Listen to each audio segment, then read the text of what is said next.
This is Leo Cloutier with Malice to It None. It's indeed a pleasure to be here at Three Rivers Stadium in Pittsburgh today and have as our guest one of the outstanding sports writers in the business from the Toronto Star. I'd like to welcome to our show NIEL MacCARL. Welcome, Neil. Nice to be here, Leo. Well, Neil, it certainly is a pleasure to be here on this beautiful day with you.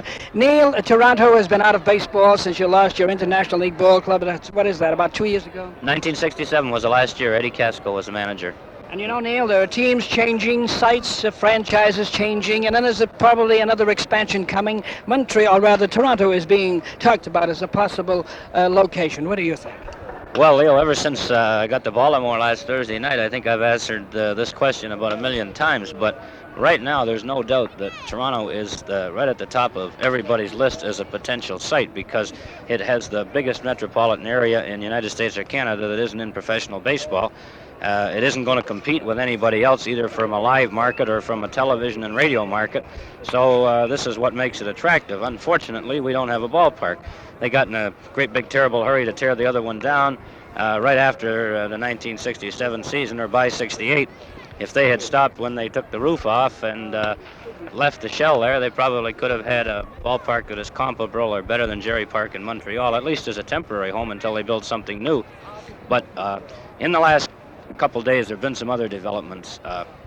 As you're probably aware, in the American League this year, there were only 5 teams that drew 1 million people, and 11 out of the 12 drew 1 million in the National League. So the American League is a little bit embarrassed by all of this, and they are going to do whatever possible to ease the way for another team to come to Toronto. And while all along we've understood that Charlie Finley's Oakland team had about 16 years remaining on their lease in Oakland, it is possible, if Toronto would give them any assurance that they would have a park ready by 74, that the Oakland team could be moved to Toronto by then. And if Charlie can't get out of the lease on his own, the American League or baseball itself would do whatever possible to make a settlement to ease that transfer. And of course, coming up with a Major League Baseball team is a fine thing, but to come up with a team like Oakland would be just great, because you have a winner. I mean, that's a young ball team. Dick Green's the oldest regular, and he's only 30. So this is a team that's going to be around for a number of years, either as the winner in the West Division or as one of the top contenders in that division.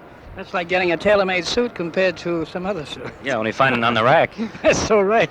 Neil, what's the population around which is encircled by Toronto? Toronto's metropolitan area is 2.25 million, and within 100 miles, like the driving range where people can go to the ball game and still go back the same night, we have a drawing area of 5 million. It's only 100 miles from Toronto to Buffalo, for instance, and a super highway in between, so it's no problem at all. I mean, you would have a major drawing area, unlike Montreal, which sort of is a pocket of population, but very small area to draw from outside of the Montreal area. We have a considerable area. We have a lot of cities.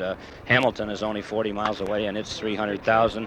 Neil, I certainly want to thank you very much for this interview, and I want to wish you many long years, more long years in the sports writing profession. Keep up the great work. Thanks, Leo. Thank you, Neil. This was an interview with NIEL MacCARL of the Toronto Star, right here from Three Rivers Stadium in Pittsburgh, and this brings us to the end of With Malice to It None for today. Until tomorrow at the same time, Leo Cloutier, good day. Brought to you by Poster Fix. At Poster Fix, we bring your vintage posters back to life. To learn more about Leo Cloutier's sports world, visit leocloutier.com.